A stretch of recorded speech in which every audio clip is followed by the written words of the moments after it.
Alex Rathler from Board Game Co. and we are doing the Origins opening hall tour. Yes, that is Meg, and that's very relevant to what we're about to do because right now we have about 50 minutes before the hall opens to everyone else. This is the media early access. We got exhibitors, like it's busy, but it's not super loud where you can't hear me. It will be busy. But what we're about to do is the usual thing I try to do every Origins, where I'm going to run around to various booths that catch my attention and then just talk about games that caught my attention. We have Meg over here to help out because is that Matthew in a gladiator costume? We're going to go see Matthew in a gladiator costume in a second. But Meg is going to help out because Meg's going to... like, what? And then I saw it. Oh Meg's going to film me at times, and then if she finds a booth she's excited about, I'll be filming her. But otherwise, we're just going to be running around finding people who are wearing gladiator costumes because I feel this is a level of commitment. Also, where do you buy this? eBay? Etsy? Where do you get this? I built this myself. No, eBay? Yeah. Cool. I am getting a gladiator costume apparently. So when you said you like Greek and Roman mythology. Yes. I meant to. Oh, back that. Hercules and the 12 Labors. Yeah, Hercules and the 12 Labors. Oh, you dressed up like this for a reason. To promote it. Okay. What are your costumes for, like, cats and cucumbers? Ammon's a giant cucumber. Is he really? I don't have it Please yet. tell me, really. I'm going to make him be a cucumber, though. That would be amazing. Can you be the cat, and, like, as you guys get close to each other, you run away? I'm just going to do face paint for that and little ears. And then when he comes close to you, you have to jump away. Yeah. Every time. Cool. Check out Cats vs. Cucumbers and Hercules and the 12 Labors. What is the short pitch of Cats vs. Cucumbers? It is Yahtzee with cat dice, basically. Cool. Yahtzee with cat dice. And Hercules and the 12 Labors is a solo game of? Greek mythology. What are you doing? Heroic. It is gold foiled. Heroic Hercules battling all the epic 12 labors. Perfect. Dice rolling. Excellent. Check out both games. We're going to keep wandering. Bye. Alright, so I got excited because I saw Pagan, which Pagan is an amazing game. If you haven't played Pagan, it's 2 players. One player is the witch, one player is the hunter. You're trying to figure out who, the witch is trying to remain hidden, the hunter's trying to make sure the witch does not remain hidden. So I got excited because I saw this. It doesn't look like it's set up, but they do have Raising Chicago set up, which Raising Chicago, fascinating historical theme, no idea how the game plays. But Meg, are you familiar with Raising Chicago?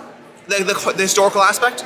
So the historical aspect is they literally had to raise Chicago because the sewer system. Oh, yes, I did know. This is like a real thing. And so you are actually raising the tiles step by step. I have no clue how it plays. I just like the historical tie-in of literally raising the city with a historical theme of why you had to basically make sure the city's not flooding in sewage, which is generally good for your health and all that stuff. So yeah, they have this over here. This is Capstone. They obviously have a lot of stuff. Galileo Galilei is one of the ones that is very excited about it. I see Mike Dunn from Gaming Trends. He said he's very excited about that one, and he's sitting down and playing it already. So that works out. So that's Capstone, and we're gonna head to the next one. All Play has about 1 million things that are interesting, so I'm just gonna pick and choose random ones. First of all, there's Oddland over here. Oddland is a lot of fun if you like those point scoring games where you're trying to do a lot of things. Each animal scores differently, and the players have to try to figure out how to optimize their scoring based on basically taking a card from the hand, I don't even know what the cards are, here's a card, playing it out onto the board, and then placing an animal down and trying to score based on the conditions. So all players are doing that on a shared landscape, which ends up being a lot of fun. Other things they have Things and Rings, one of my favorite all-play games, so much fun. If you like party games, they're great.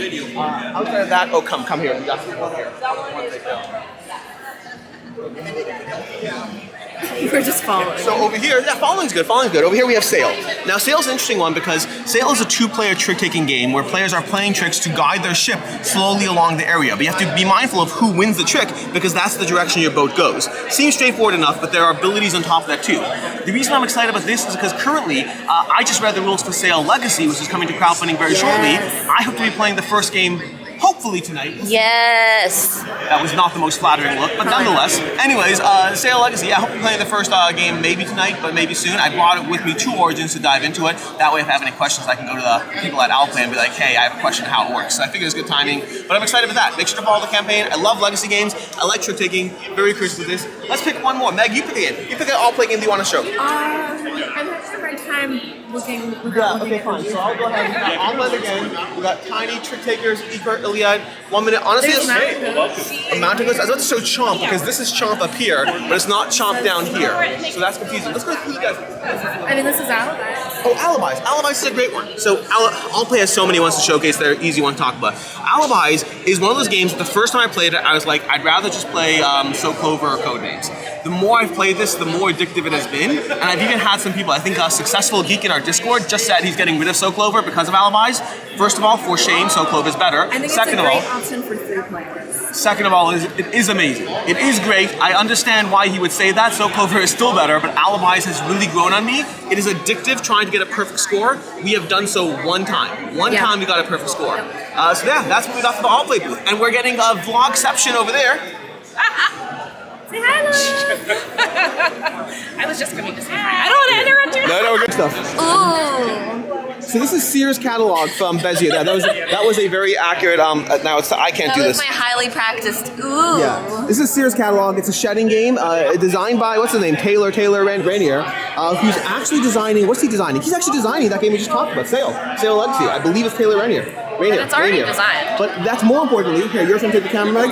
Whoa, the camera's going. Oh, that was Sorry, that was everyone. spiraled. Sorry about that. Unsubscribe. But come on over here because I want to show you. This video Yes, just this got one. disliked. So this is the game makers. I know nothing about the actual game, but we'll get the demo part later. But Alex, are there games we might recognize within this game? There are games you might recognize in this game. They worked with like I think 90 licensed people, 145 different games.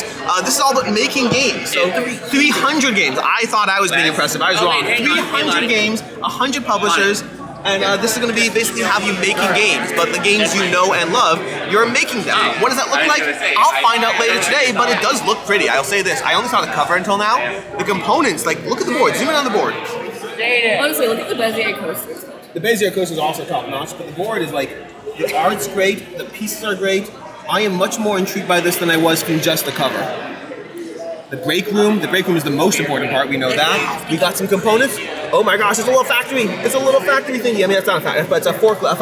What's it called again? A forklift. Forklift. I know games, I don't know actual machines. Oh, we got, It's easier for me to remove. Your opportunity to make all of these of your favorite Rising games. Sun. Oh, look at that! It still has the Simon logo. That's gonna be a relic. This is the version 1. Version 2 will be updated to the Asmodee logo. First edition. We got some things to deal with. Anyways, For your copy of this game, we should get stickers. an Asmodee And- sticker. No. We should get stickers for all of the cards before we sleeve them. Yep. And put your ratings on.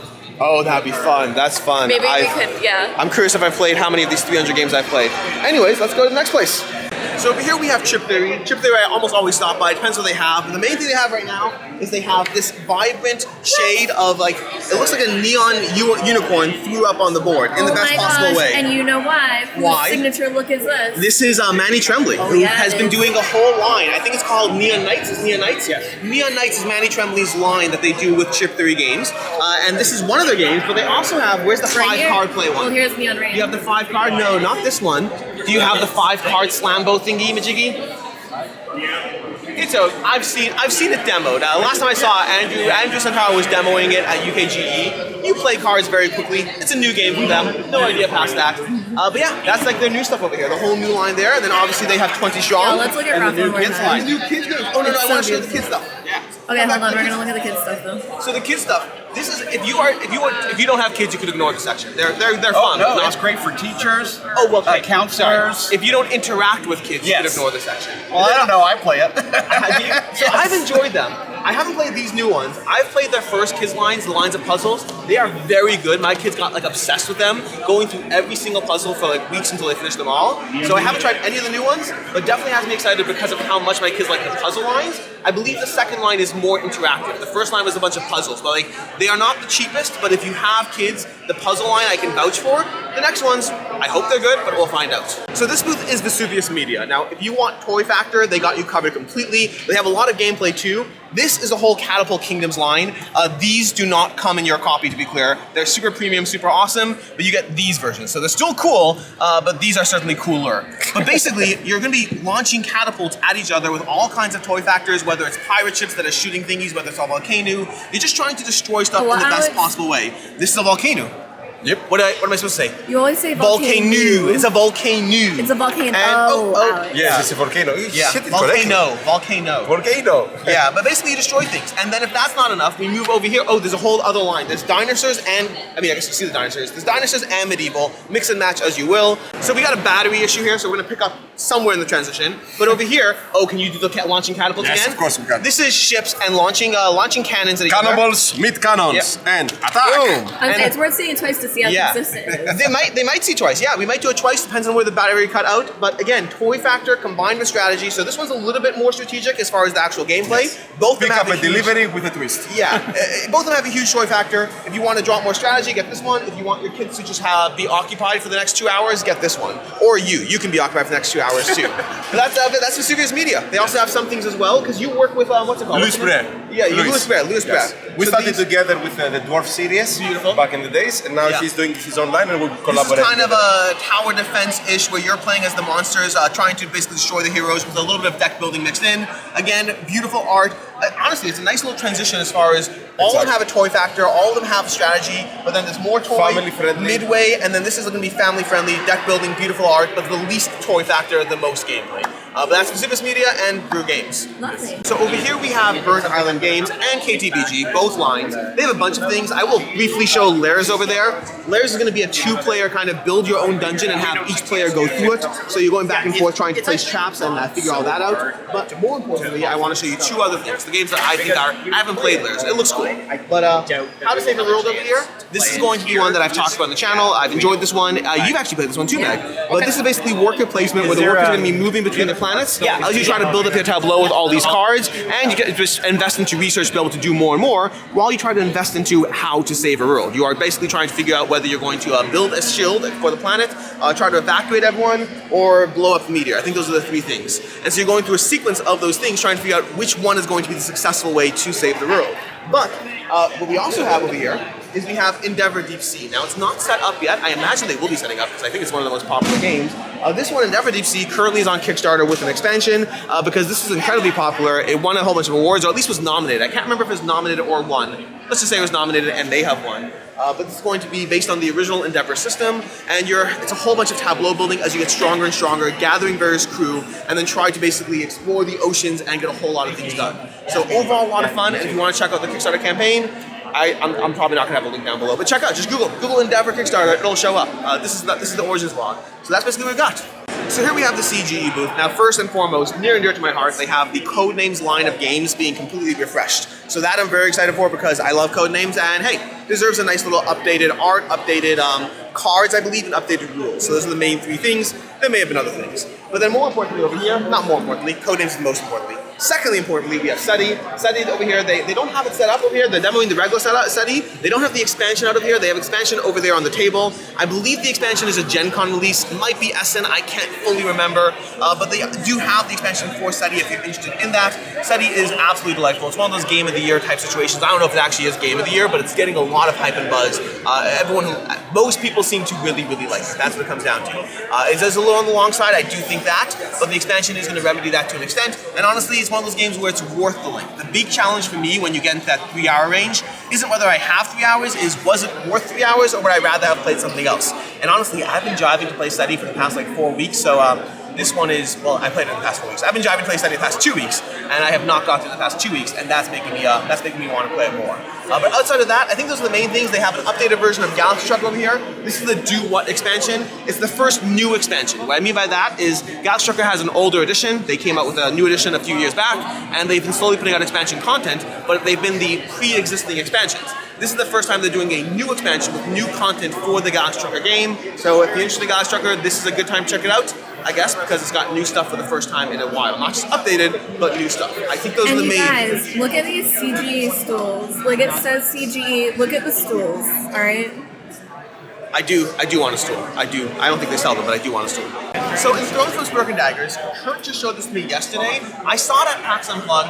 I was not that interested from just seeing it, but I got the demo of how to play it, and I got so much more interested. This is basically a 2-player abstract hidden role sort of game where you're trying to figure out, you have your own card as to which of these characters you are and who your targets are. And there's different ways to win or lose, from getting your character to the middle to eliminating your targets. But the whole thing is there's an action economy line over here where different characters can do different things. You can only attack a character if you're in the top row. But when you activate that character, you move it down to the bottom. So there's a lot of character manipulation, choosing which characters can enter the center, which characters can attack, which characters, I can't remember what this one does honestly, but which characters can move. But they can't move. These characters can't be moved. So there's a 3-turn lockout. So there's a lot of trying to figure out who the player is and tactically trying to arrange yourself over here. I love the Alex, concept. what happens is units start getting eliminated. Yes, units do start getting attacked over here, and that's going to be a factor. And then when they get eliminated, you flip over their token, and that changes how often other characters can activate, which opens up the freedom of movement. So as characters get eliminated, it gets harder and harder to restrict the other characters. I haven't played it. This is currently the thing I'm most excited about at Origins, having not played it yet, but from the demo, this is exactly the kind of thing I do like. So if any of what I said sounds appealing to you, definitely check this out. And then separately, the one that doesn't need as much hype from me because it's selling itself is a place for all my books. This did incredibly well in crowdfunding. If you like cozy games of managing your book collection, of going to town, coming back home and de-stressing because you ran out of your social battery, this is going to appeal to people just on the theme alone. But this is one that if any of what I said appealed to you, definitely check out Enthroned. Should be launching later this year, I think. Oh no, going to retail later this year, if I'm not mistaken. And you guys, since I'm showing you the things that I think are cool, since Alex mentioned a place for all my books, we're just gonna run around to over here. Look at the tote. There's also a tote for it. And so the hall floor is opening, which means this is kind of the last little clip we have. I don't know if we got enough, but we're running out of time. But I'm gonna do something not game related for the last thing. So, basically over here, we got all of these, this is like shields. This is basically what I'm gonna be showing my kids on Sunday because they're gonna want all of these weapons. There are shields, there are swords. Come on in over here, follow me in over here. So, into this little booth, we got just kind of weapons. So if you want something ridiculously over the top, look at the glowing walls too.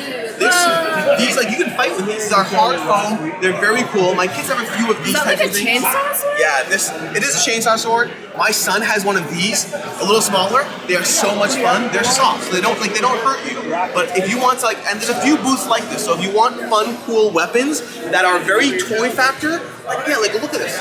Look at this thing. This is like, I want to play with other people, other adults, with a sword and foam thingy. It's kind of tempting. So I think this will be, So this is Alex's challenge to all of you that if you see him at Origins, he does want to fight. Like, do you see this? Like, they're not the cheapest. They are very, very cool if you want that toy factor.